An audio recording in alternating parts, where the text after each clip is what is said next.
as people roll in, let me just start telling you this about my backstory. Some of you may know my backstory. Some of you listening to the podcast hear it every single time. So, just skip forward for the next minute or so. But for those of you who are joining us new live, and those of you listening to this recorded and listening to this Consulting Growth Hour for the first time, my consulting background is that when I started my consulting business back in 2009, I didn't have a clear plan, as most of us, most of you will relate to this. I didn't have a very clear plan, and the irony was that my consulting business was about business planning. Can you believe it? I was technically, proficient at business planning, but for my own business, I had a kind of a loose plan. I wouldn't say anything, very detailed. And plus, having a very detailed plan when you're starting out actually is not very efficient. Typically, my customers wanted business plans to submit to banks when they wanted a loan, or an investor or a government grant or whatnot. So it was a very a market that already had a lot of demand, and I freelanced in that a year or two earlier when I was in the job market and not finding a job. So then when I realized I wanted to get into business on my own during my corporate job, I said that this is the skill that I have, business planning. Let's just jump in and see what happens. And that was in the thick of the Great Recession, 2008, 2009. So, looking back, yes, there are lots of mistakes that were made, but all in all, it was a great move for me. I'm very happy with how everything turned out. But the reason I say this, the reason I talk about my background, is that when I started, I served everybody because I was looking for a market to serve. And I started out very, very broad. And I started doing small projects, $5,000, $7,500, $10K, and so on, just to kind of get by, understand the market, pay the bills, and so on. And I worked with several industries across the, that period when I was like serving everybody. I worked with, 30 different industries like SaaS, outsourced services, consumer packaged goods, logistics, CPA firms. And I helped all these companies create a business plan. Some of these companies wanted an operational plan internally, so I did that as well. Some of them just wanted a marketing plan. So, I had varied services, but my core service was business planning.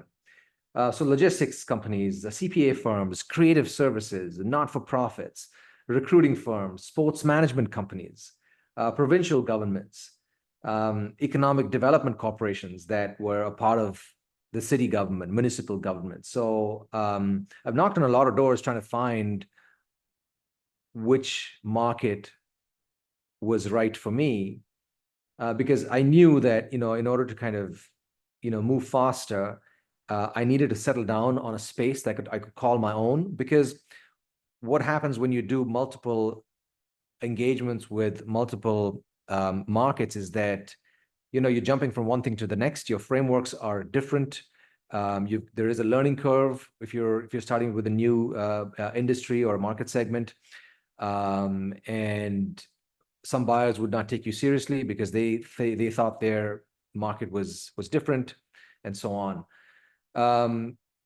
So what then really ended up happening for me is I got lucky. I got a referral into a university, my alma mater, and spoke with the director of the research commercialization department, where they helped academics, inventors, researchers within the university launch their companies or license their products to larger firms, license their technology to larger firms. And that's where I settled in. You see, and once that happened, that's when my business took off. So just wanted to, bring that up here because I not just with my business, I've seen this with other businesses as well. Like it's okay to start off broad, it's almost all of us start that way as we're feeling the market out, but it's important to quickly define your space because your solutions become far more productized. You know exactly what you're solving. You know what you're what solution you're providing to the market. You've done it many times before, so you know you've kind of ironed out the mistakes. New prospects tend to kind of believe you more because you've worked on similar solutions in the past and similar markets and similar organizations in the past. So sales become easier, your sales cycles decrease. But then, the trick is how do you find markets that buy consulting fast, right? And I'll be the first to admit that I got lucky, right? But then I started thinking about this as I started working with more and more clients. A few patterns started to emerge as to how this happens and what you can do to increase the likelihood of having buyers buy fast, right? And so that's what we're going to be talking about today. What can you do? What processes, what frameworks, what mindsets can you employ to ensure that you increase the likelihood of your market or your buyers pulling the trigger faster? There's a caveat here, like there's no way to say for certain when a buyer is going to pull the trigger. Nobody knows that, right? There are many factors. But what we can do, as I said, is ensure that we do what we can do and make the right decisions to increase the likelihood of a buyer saying yes faster, right? Cool. So now what I'll do is I'll quickly share some information about myself. Now, a lot of you who are joining me for the first time, I shared it with you a little bit about my background. That firm that I was talking about was called Springboarders, started here in Toronto in 2009. I've done about 200 plus consulting engagements. I've sold them. I was the primary salesperson and rainmaker, if you will, for my firm. And all of you consultants should be rainmakers for your businesses because consulting is a profession that is sold by the principal because they want to talk to you, at least in the early days. And over the past few years, what I've been doing is I've been working with directly with independent consultants and owners of small consulting firms to help them grow their pipeline. I do have something called the Consulting Growth Hub. Very quickly, this is a free community that I've started recently. I haven't been publicizing it. I've only been offering it to people in these sessions. So I've shared a link to join. It's a free community. You can join. There's lots of other consultants over there. All the replays of all the sessions, including this one, will be found in that community. So go ahead, if you're interested, go ahead and click that link and join the community. So who is this session for? This is obviously for business consultants, management consultants, those of you who are running independent consulting businesses and owners of small firms. You could be doing strategy, operations, HR, IT, leadership development, M&A, whatever it is, but as long as you're selling to organizations and you're selling business and management services, that's who this session is for. You may or may not have a sales pipeline right now. Typically, a lot of the sessions that I do over here are about building a sales pipeline. Or you've got a sales pipeline, but sales are not closing as fast as you want them to, and you want to take a relook at your strategy. Or you're simply pivoting and you want to find new markets fast. So if you're in any of these categories, you will find this session useful. You may find this session useful, I should say. And here's the other thing. Use these ideas to spur your thinking. I don't know many of your businesses. I don't know most of your businesses intimately, so I don't want to be giving away advice. But what I share are things that work for me personally, worked for my consulting business, and also works for some of my clients. So use whatever you feel makes sense, and just use this to kind of spur your creativity and thinking. All right, so let's get started. Let me just share with you a spreadsheet that I've put together very quickly, and then I'm going to be sharing some examples as well. And if we have the time, what I'll also want to do is have one of you or two of you hop on and do this together. Okay. So sharing my screen very quickly. Okay, so you should be seeing my screen. This is a quick framework that I put together for today, and I've used this with my clients as well. So what I'm going to be sharing with you is a framework that comprises 5 criteria on what you should be doing in order to increase the likelihood of having buyers or of finding segments that buy fast.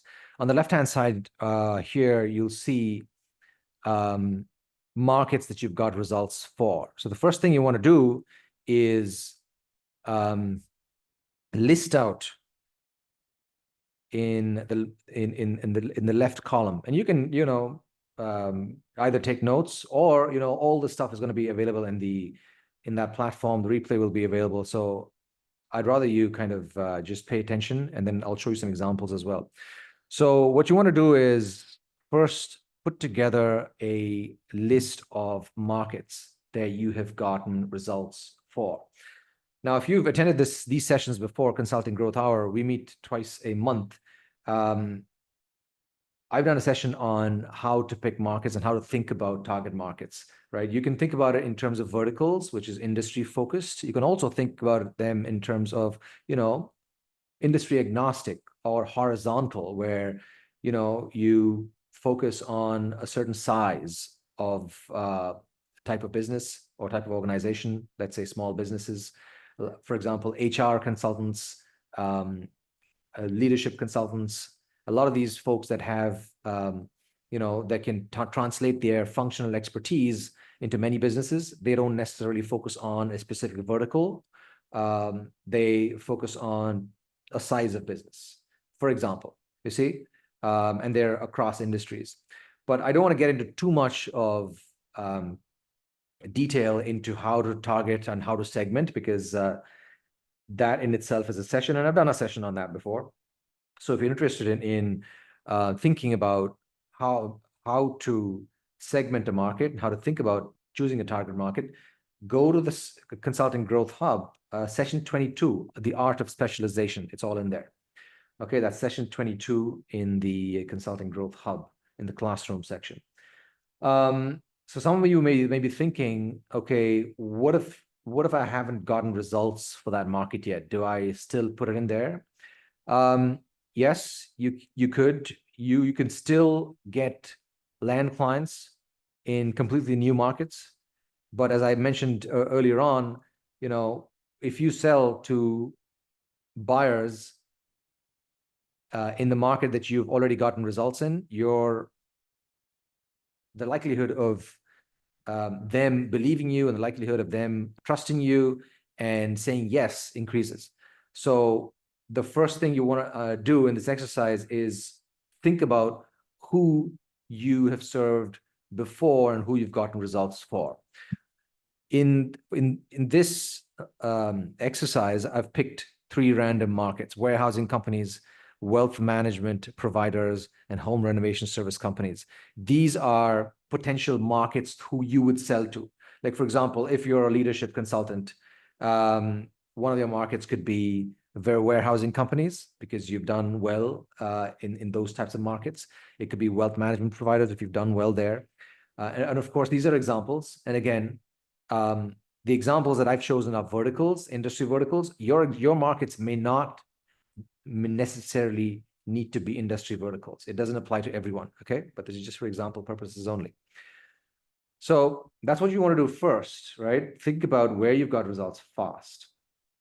And, another reason, I mean, a big reason why you want to first um, list down markets that you've gotten results for is because B2B buyers, business to business buyers that are buying high ticket services, professional services, consulting, any kind of high value service, they want to ensure that the service provider has worked with a similar type of business, however they define that in their heads. And it's our job as service providers to ensure that they know that we can get results for their organization. And this is the peculiar thing about B2B buyers that I've seen. Everybody thinks their industry is different. Everybody thinks their segment of the market is different. So you want to be as close as possible and ensure that they believe that you have what it takes to help them. So, for example, when a B2B buyer makes a decision, they want to answer this question, like, have you done this before? Every B2B buyer is asking this in their heads. Have you done this before? When I say, have you done this before, they're essentially looking for things like, have you walked in my shoes before? For example, if you are a successful CEO in some industry, whatever industry, then CEOs in the same industry will view you favorably as a consultant, right? Because you're answering that question in their heads. Yes, this person has led a consumer goods company before, and he's in my shoes, or he or she's in my shoes. So that's, I view that consultant favorably. Another way that they're thinking about, have you done this before, is they're asking, have you done this specific activity before? For example, have you successfully resolved workplace conflict? If a buyer is looking for a conflict management or conflict resolution consultant, they want to understand whether you have successfully managed this type of conflict before, right? As close as possible, because that makes them comfortable that, what, this person has the chops and she can do the same thing in my organization. Or they're asking, have you served a client in my situation before? Have you helped, for example, a service-based entrepreneur successfully transition into a product-based business model? If that's what the client is looking for, then the client is asking themselves, have they successfully helped the service-based entrepreneur transition into product entrepreneurship? So that's how people think, and that's how buyers think, in my experience. And I've sold a lot of consulting before, right? Whether they explicitly ask you that question, I can guarantee you that they're thinking about it in their heads. So that's the number one thing. You've got to ensure that you list down markets that you've got results for. Okay. Now, I'll share with you some criteria. Once you've listed down the markets that you've gotten results for, you want to ensure that those markets, or each of those markets has a major pain point right now. You want to, in order to identify market segments that buy fast, you want to, really, really be clear that the market that you are choosing or selecting has a major pain point right now, not in the past and not in the future, but they're dealing with something really, really painful right now. It could be something that is a result of new circumstances in the economy or in the industry. It could be something that the buyers are really fed up of. It could be, something that is making them lose money or market share or hemorrhaging cash. You see, those are major pains. And I'll give you an example here. Let's open up the examples. So, for example, if you're targeting warehousing companies, a major pain point would be, COVID changed how warehousing companies manage their operations. They don't want to buy complicated software or prolonged solutions, right? That is a pain. They don't want complicated software because COVID has changed everything. Supply chains are in trouble, et cetera, et cetera. So list those pain points. Let's do another example. For wealth management providers, when I say wealth management providers, what I'm thinking about are people that help you with your investments. They sell you investment products, could be even insurance, and so on. So these folks, a pain point could be lapsed financial advisors are a constant source of pain and competition. Also, recruiting successful financial advisors has to be a major source of pain. Now, in the wealth management industry, everyone knows that financial advisors help these companies and funds sell their products, right? And wealth management companies want to work with the top financial advisors, right? So if they have lapsed relationships with financial advisors, that's costing them a lot of money, right? So if you are, let's say, some type of sales consulting or marketing consulting, and you can go in with the value proposition saying that, hey, I can help you get these lapsed financial providers back, and here's the ROI on that, that could be interesting. And if they're losing money on it, and if they are afraid that their competition is going to eat into that market share of top financial advisors, then there could be some interest over there, right? So you see, it is a major pain.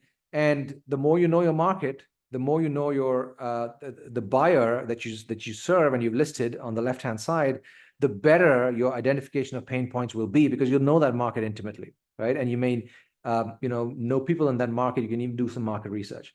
So many consultants don't do this. They don't take the time to understand the current pains, and these pains keep evolving. So you want to keep updating yourself on how your market is experiencing pain and what those pains are. Okay, let's move to another example for home renovation service companies. So the pain over here that is identified in this example is these companies are looking for ways to digitize operations and cut costs as much as possible, because inflation has hit them hard. Like, for the past few months or a couple of years, inflation is huge, and these companies are, they're looking to digitize operations. And if you're some type of a digital transformation consultant or an IT consultant, that is a pain that you can identify. Now, again, it goes without saying that the pain that you're identifying has to be relevant to your service and what you offer, right? You want to identify what they're going through that you can solve, essentially, right? So just wanted to put it out there, although it's obvious. So feel free to ask me questions in the chat. I'm going to take some questions later on, but in the interest of time, I'm just going to keep going forward, because I realize that 25 minutes have passed, and I want to complete this example so I can take one of you on and bring one of you on to do a live hot seat exercise. So the first criteria to identify profitable segments that buy fast is to make sure that the segment that you test or select has a major pain point. Okay. Now, the next criteria is that you want to ensure that whichever segment that you're selecting is one that you've got results for fast. The operative word here is fast, right? Because if you want to have buyers say yes fast, then you have to ensure that you can show them how they can get results fast. Because if you can legitimately show them that, look, here's how I've helped this organization, and here's how they've got results, that and they've overcome a problem that you are facing, and here's how fast we can do it, then that increases the likelihood that that buyer will say yes to you and buy your services fast. Make sense? I can see a few of you, but just raise your hand if it makes sense. I know. Good. Okay.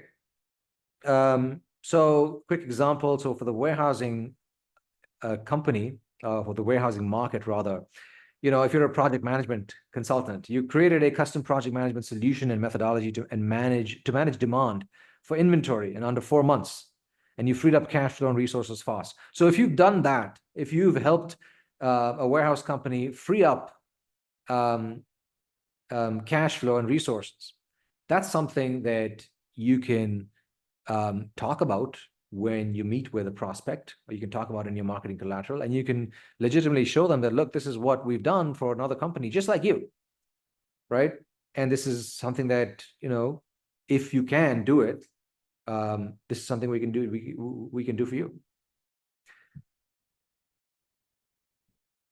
In the wealth management example, if you're a sales or marketing consultant and you've helped a company achieve revenues of $1.5 million, for example, in 8 weeks, this is my best result yet for a sales enablement project. If you're a sales enablement consultant and you've helped a wealth management company with these relapsed financial advisors, bring relapsed financial advisors on board, as the example that we talked, then it's all the more likely that the buyer will be interested in, if they're having the same problem, and if you can help them solve that specific problem fast. It increases the likelihood of them saying yes, if of course they're in buying mode. Now, some of you may be new to consulting, and you may say, you know what, I haven't got these results. I haven't gotten a lot of results. I don't even have a client yet. To that, I'll say that, look back at your corporate expertise, right? You're a consultant today because you're an expert in something. You've got domain expertise, right? Otherwise, you would not have chosen to become a consultant.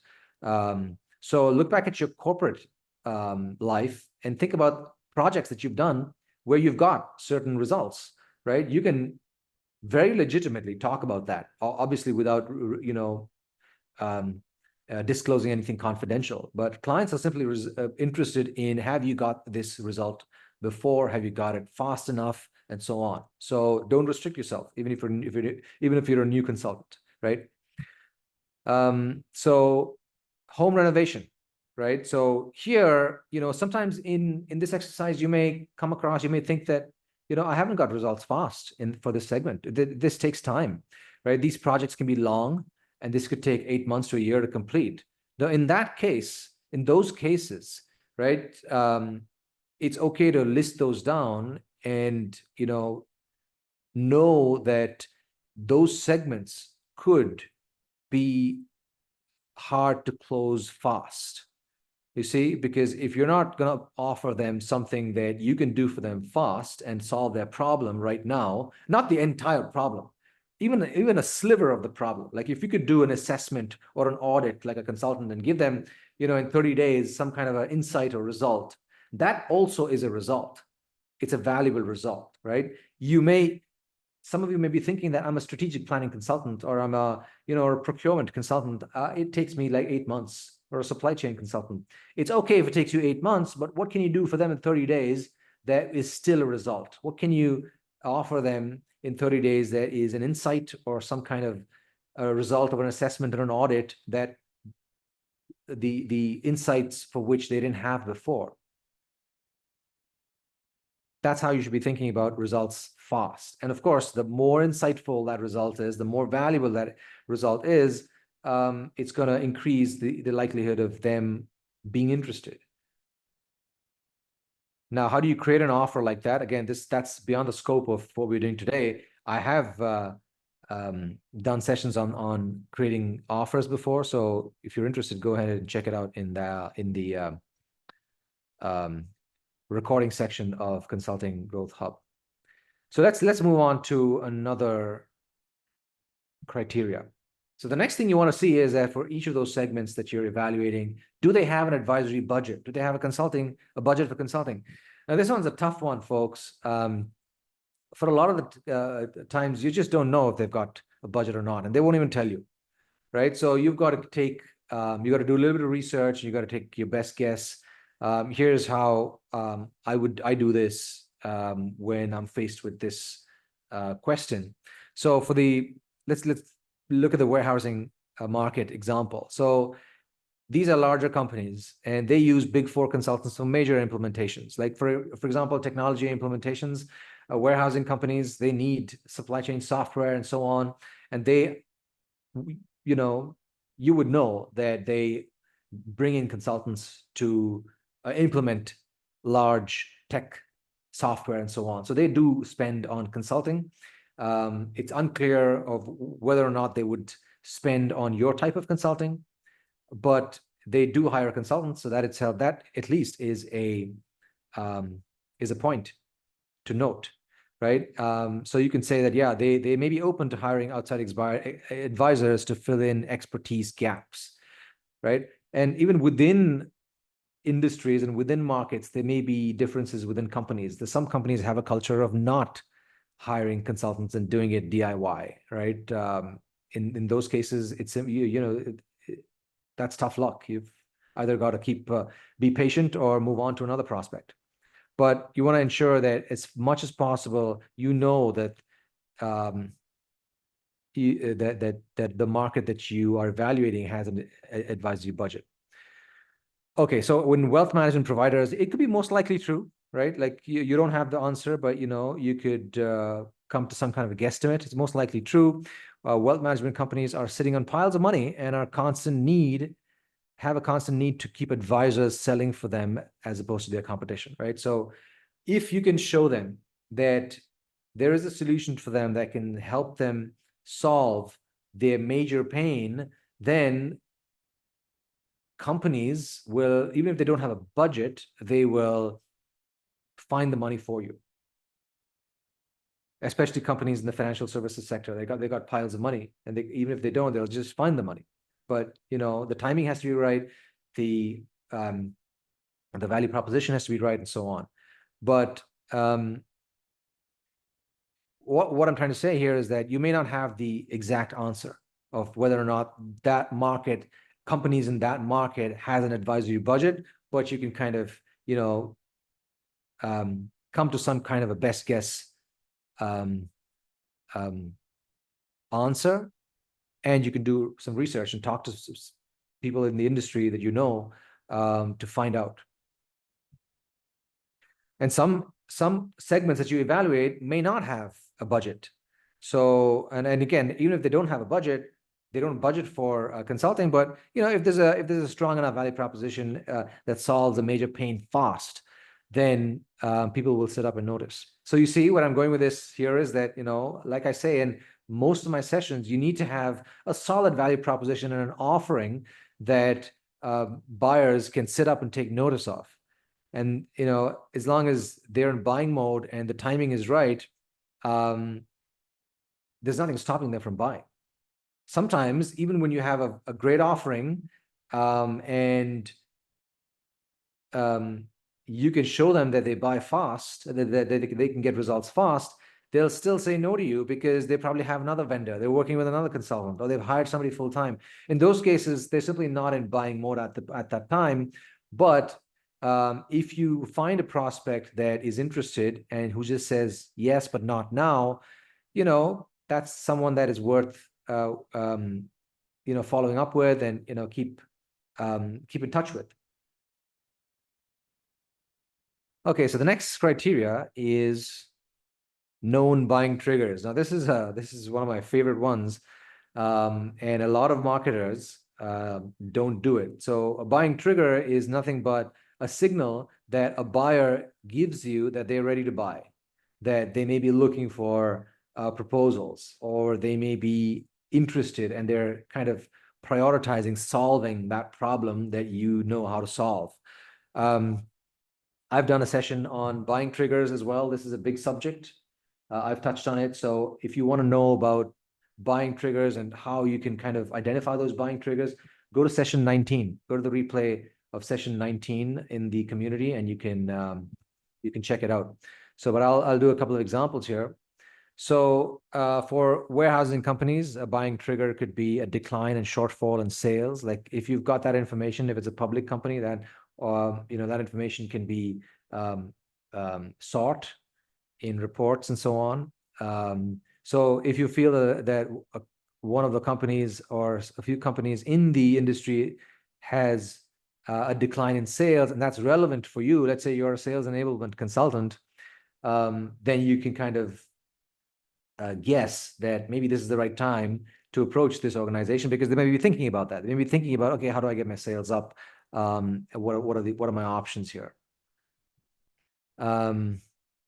For wealth management providers, again, it could be decline and shortfall in sales. It could be sales kickoff event announcements.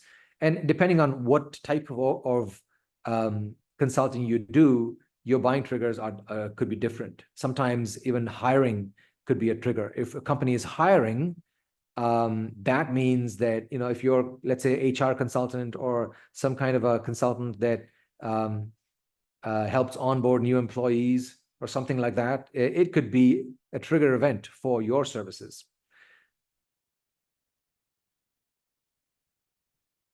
So in the home renovation market, for example, it could be when interest rates go up and when there's a downturn in the economy. That could be a big buying trigger, because typically when there's a downturn in the economy, people stop buying new homes, from a macro perspective. Generally, new home starts decrease and renovation increases. That's when there's a downturn. That's when interest rates are up and so on. Nobody wants to buy a new home. And that's when, home renovation companies' business goes up. So if you feel that there's a possibility of landing a new client in the home renovation industry because now they've got new clients and you can help them in some way, shape, or form, or their business is increasing, there may be an opportunity, that is a buying trigger. So,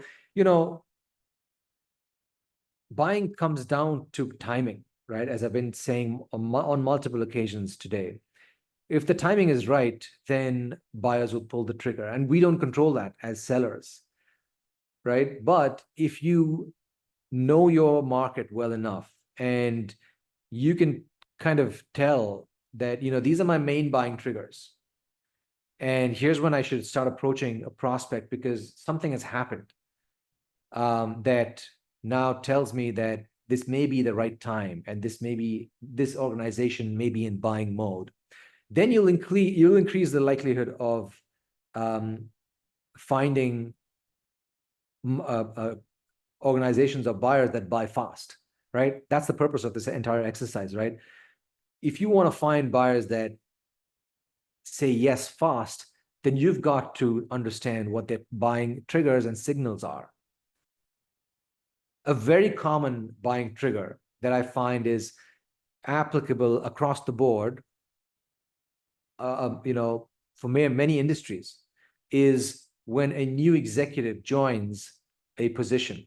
When a new executive is recruited into a new position, and that is your buyer avatar, that's your ideal client, executives are generally brought in to change something or to lead some big initiative or some kind of transformation or whatnot.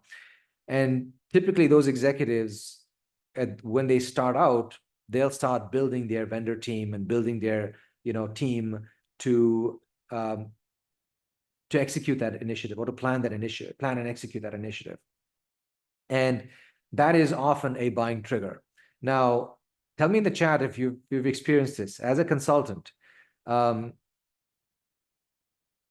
you experienced, when a former client of yours, when they leave your client organization and they move somewhere else, they pull you along and they get you and may have you, consult with that organization as well. A lot of times that happens when a buyer or when an executive moves organizations, they'll try and pull in their vendors that they're comfortable with. If they don't have consultants that they have worked with in the past, they'll start looking for new people, right? But a lot of consultants get business this way, where their former client has moved somewhere else, and now they've given them an inquiry, and there's new business waiting for them. So that's a trigger when somebody joins a new firm or organization, and that's your buyer. That's a trigger that is almost universal. But know your buying triggers. It's important if you want to sell fast. Okay, so the final criteria is a short sales cycle. This is pretty obvious, right? But when you're evaluating markets, to identify those that you feel will buy fast, make sure that they're, as far as possible, their sales cycles are short. The sales cycle is the time between the first point of contact with a buyer till they sign the contract and your advance is in the bank. That's the sales cycle.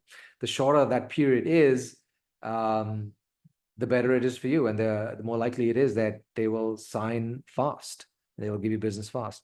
So as an example, for the warehousing example, if you feel that based on your experiences, the sales cycle is 2 to 3 months for any decision that is, under a $30,000 or a $20,000 threshold, right? If you'd have that information, then you can design your initial engagement to be within that threshold, so you get in fast. A lot of the organizations, especially larger organizations that are, hierarchical, departments will have a certain budget. Like a director or a VP will have a certain budget. Let's say for $20,000 or $25,000, they don't have to kind of send it into procurement, and they can make that decision. So if there is a policy in that organization, then you got to find out. You got to find out how buying decisions are made, right? You need to have that insight about how buying decisions are made, so then you can know how to send in a proposal and what kind of offer to make. And typically, if you have a good discovery discussion with your buyer, they'll just tell you all this. You need to ask the question, how are buying decisions made? And they'll just tell you. In the wealth management example, if you find that this industry is a subset of major banks, a lot of banks have, wealth divisions. And if you find that this market is comprised mostly of banks, and banks are a very regulated industry. They're highly regulated. Procurement, it ensures that all the T's and the I's are crossed and dotted respectively. And, it's a hard sell. It could be a hard and long sell. So if you feel that, sales cycles are long in a certain industry, then, just ensure that and you expect that your deals are not going to be signed fast. And sometimes you just can't do much about it. That's just the process. You get stuck in procurement, right? So what I do, I've done before, is that I ensure that I have a large pipeline. I have many prospects to talk to, because again, I don't have any control, no matter how good of a salesperson I am, or how good of a discovery process I execute. I cannot force a buyer to buy now. It's simply not in my control, and I've accepted that. So as to mitigate that issue and to kind of get around that issue, I want to ensure that I have a large sales pipeline. I'm always talking to potential clients every week. Like for tomorrow, I'm talking to 3 different prospects, and that makes me calm as a business owner, because I'm able to have a discovery conversation without expecting that buyer to say yes. I'll do the best I can in terms of explaining to the buyer during discovery and uncovering problems and so on. But, I'm not going to kind of, use special manipulative tactics, persuasive tactics to get the buyer to say yes, because ultimately you don't have control. And plus those tactics suck anyway, right? If you find that your market has long sales cycles, and it's a great market, it fits all the other criteria, just ensure that you have a marketing plan that puts you in front of a lot of buyers, and has you have conversations with many different buyers, right? Cool. All right. So final example for home renovation service companies in terms of sales cycle. So, and sometimes you might find that while you're evaluating different markets, you don't have a straight answer. It just depends. Like getting their businesses depending on having a relationship. And in this case, sales cycles can be as short as 2 weeks. Some industries are, if your buyer is the founder and there's no multiple decision makers, you may find that it's 2 weeks. Or sometimes you may find that the buyers are very indecisive and it could be months. So it depends. But if your market is small businesses, it could be that sales cycles are very quick. If you find a buyer that is in buying mode, they'll make a decision fast because they've got the cash, they have a major pain, they have a budget, and they want results fast. And if you can like check all these boxes and have a great offer for them, it's likely that they will sign up with you fast. And for those kinds of markets, again, if you still have more people, like more prospects in the pipeline that you're constantly talking to, that'll give you, a lot of peace of mind,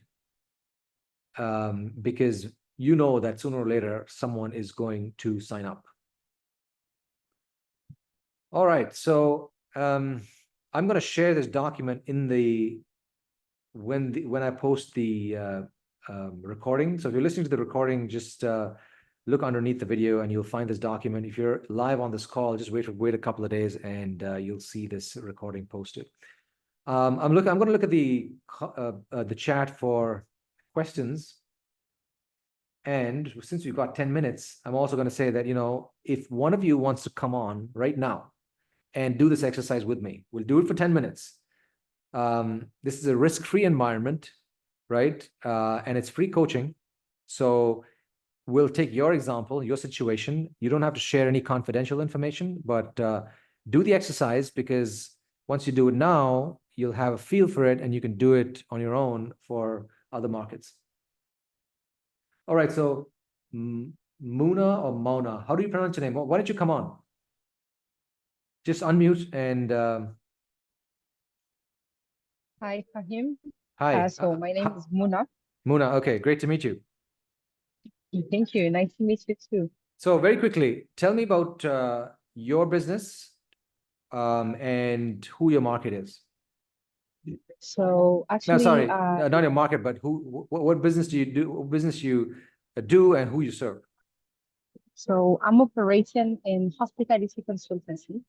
Okay. With a focus on digital reputation and customer experiences. Okay, so operations in hospitality, and your focus is, say that again, please, digital Reputation and guest experiences. Okay, so your market is then hospitality, right? Like you've already identified, but then, have you identified the segment? Like there are different types of, can you describe to me what hospitality is? I don't want to make assumptions. Is it restaurants? Is it hotels? Main of my leads are hotels. Hotels, okay. Hospitality groups, but also independent hotels or boutique hotels. Okay, so then if you're evaluating, if you're doing this exercise, what markets do you feel you want to list down, right? Like, have you gotten results for hotel groups, independents, boutiques, all of them? The more accessible, I would say, it's independent hotels, as hotel groups have sometimes internal consultancy. Okay. Advisors. Yeah, that's a good insight. So if you want to like, evaluate markets, what's another market that you can put in here so we can evaluate it? Outside of hotels. I'm sorry? I would say restaurants, like food and beverage. Okay, great. Let's do this. So restaurants. So it could be restaurants, bars, clubs. Yeah, but are these chains or are these independent again? I think both can fit with our services. Okay. So let's do this, thinking about restaurants as one big category, but let's start off. So what is the major pain that an independent hotel has in the context of operations, digital reputation, and guest experience? I would say that the main pain point that we are trying to relieve is that customers' behaviors before booking a trip with the hotel has significantly changed, as today platforms as Booking or Google reviews play a major role Okay. in the purchase decision. So what does that do for the hotel? Why is it causing a pain? Because if they're not taken care enough about their digital reputation and the rating on the different booking platforms, they will just be out of the competition, as the guest, the future guest or client will not even see or visit their page to have the chance to book with them. Yeah, so lose opportunities, right? Absolutely, Potentially as today, lose customers as well. absolutely, as All right, today, as great. Yeah, yeah, finish your thought. You were saying? oh yeah. So I was saying that those platforms are playing a major role as third party, and before making any purchasing decision, we are just checking about the different Okay, reviews and ratings online. got it. Okay, so then let's stick with hotels. So have you gotten results for them fast? And can you describe that just briefly? Uh, for now, I have offered a lot of complimentary reports for my different leads, but I'm still struggling with the sales process. And I don't really know how to transform those leads into real clients or contracts. Okay. So in your corporate experience, right? So I'm assuming that you've come from this background. Have Absolutely. you helped your previous employer solve this problem of, you know, preventing lost opportunities, preventing the hotel from losing customers as a result of a great digital reputation? Not directly, but uh, it's still always been something I've been uh, Okay. doing in my different positions in hospitality, Okay. but not directly. It has not been my main job. I mean, Yeah. So that's the insight here, right? Like if this has not been done by you specifically in the past, it could mean that buyers will, may take time to buy from you. I'm not saying it's impossible. Like nothing is impossible, and you may find a buyer like I did, and start off on a path. But then, business to business buyers typically want to see, have you done this before? Has this person solved the problem that I have before? What about restaurants? Have you solved the problem for restaurants before, this specific problem? this specific problem, no.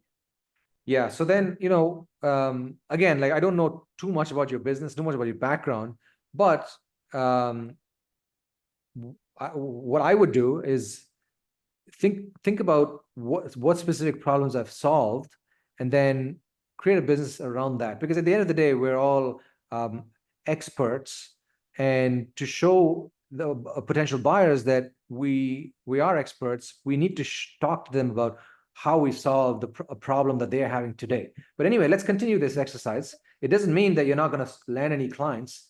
There's you may have your network, and you may have somebody who really needs somebody like you, and you may get recruited, and you may be given a contract.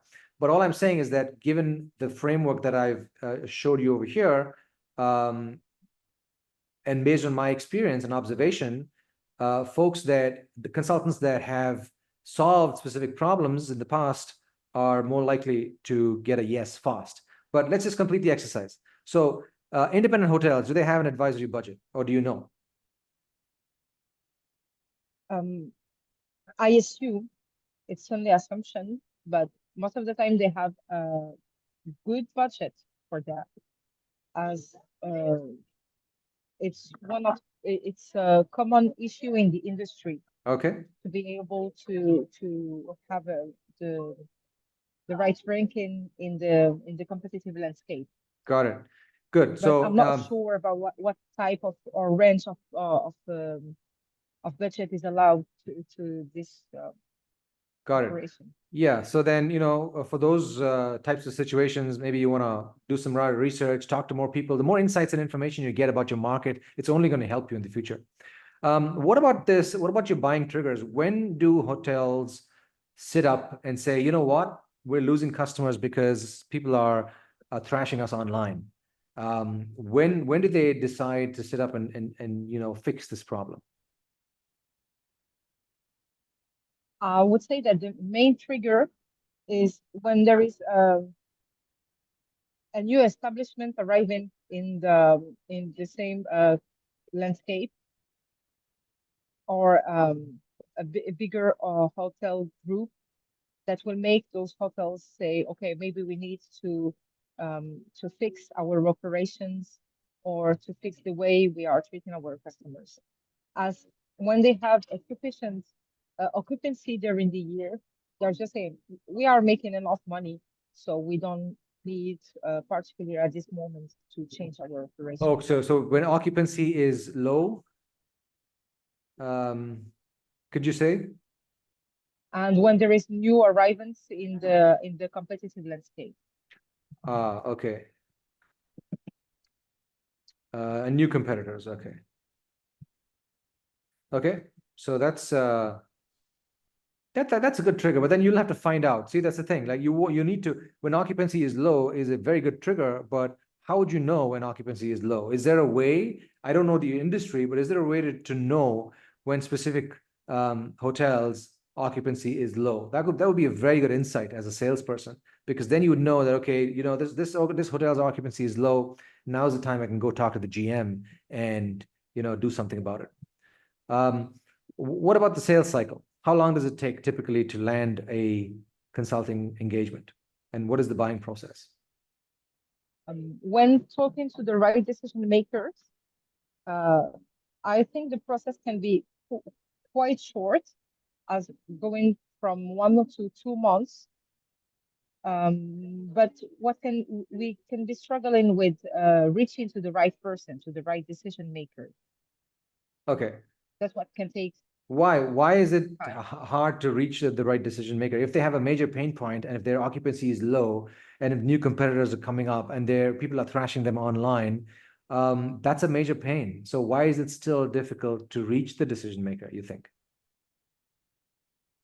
I think it's not about reaching the decision maker, but most of the time they are just ignoring those bad reviews and this bad reputation, and Okay. focusing more on the good clients and satisfied clients. That's what Okay. I'm understanding. So then I would, think about reframing the pain. Like again, see, the pain is how we define the pain, right? So we feel that is a pain, but then if the buyer doesn't feel that pain, then it's not a pain, right? Like I'm just generalizing here. I'm not saying that you're wrong, but I'm just generalizing here. So maybe, if the buyer is not looking at solving this issue, is because they may not view it as a pain, as a major pain yet. So that may be something that you want to think about, right? Or maybe you want to reframe it, or there may be a section of buyers that are thinking about it and a section of buyers that are not. So you want to identify who is actually thinking about it, because maybe some progressive buyers, are thinking about it and say, you know what, our TripAdvisor reviews are really bad, and people are going to competition. We've got like from 4.5 stars, we've gone to 3.5 stars, and that is giving me sleepless nights. And that's I want to change that.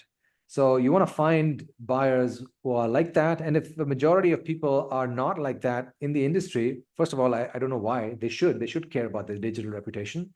But if you feel that for some reason they're not looking at it, maybe they've got other priorities. I mean, if they've got other priorities and they're not kind of looking at fixing this pain right now that you've identified, then that's a sign that very likely they're not going to close fast. You want to identify a pain, a major pain that they want to fix right now. And that is the job of a consultant and salesperson, right? To know the market, to understand what that pain is.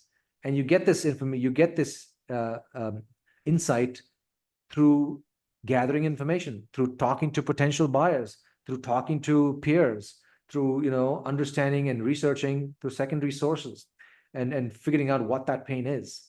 I'm also always, in these sessions, I talk about, ensuring that you always are in contact with prospects and doing research and understanding the industry and how it changes and so on. So you want to keep doing that to get to that bullseye of what that pain is and what these buyers are afraid of and what keeps them up at night.